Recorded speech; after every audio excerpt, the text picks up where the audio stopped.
Falsafah Kurban oleh Fauznur. Dalam perjalanannya, Nabi Ibrahim pernah berkunjung ke negeri Mesir. Di sana ia menyaksikan seorang perempuan tercantik ditenggelamkan ke sungai Nil untuk persembahan kepada Tuhan. Dalam perjalanan lain, tepatnya ke negeri Persia, ia pun menyaksikan seorang bayi dibunuh dengan niat persembahan kepada Tuhan.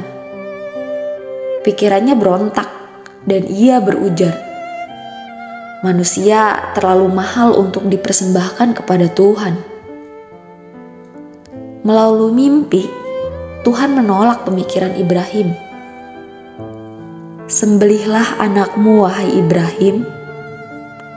Artinya, untuk Tuhan tidak ada yang mahal, karena semua milik Tuhan. Anakmu, bahkan dirimu sekalipun adalah kepunyaan Tuhan. Wajar jika ia dipersembahkan untuk Tuhan. Ibrahim pun tersadar.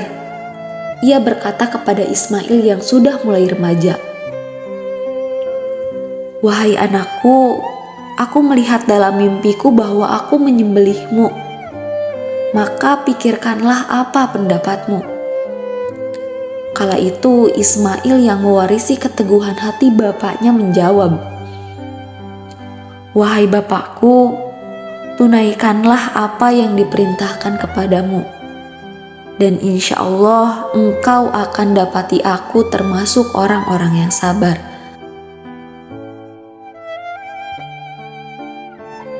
Yang terjadi adalah benar bahwa Nabi Ibrahim menyembelih anaknya dan Tuhan mengganti Ismail dengan seekor domba.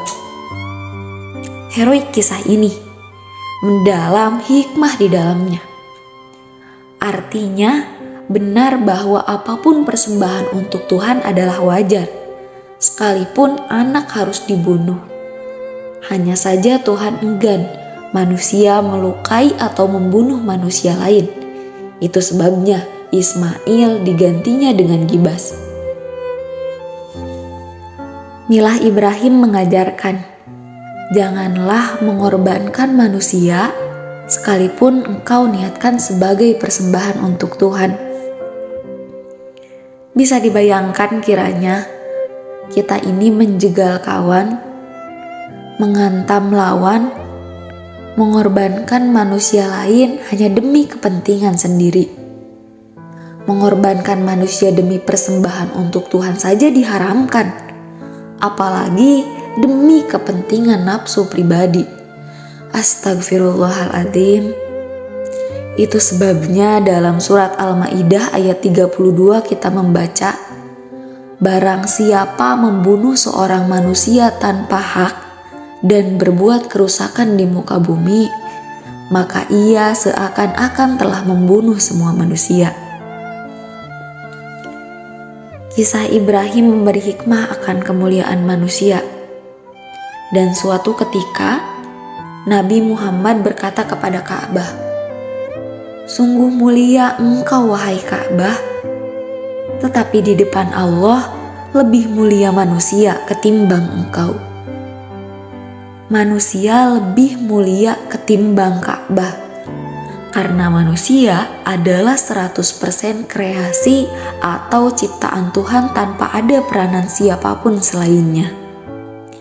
Sedangkan Ka'bah adalah kreasi malaikat yang dirampungkan oleh tangan manusia Ibrahim. Sungguh lebih mulia kreasi Al-Khaliq ketimbang kreasi makhluk. Yang terjadi adalah Ibrahim menyembelih binatang dan menghidupi manusia Ismail. Bukan hanya itu, segenap manusia menikmati daging gibas.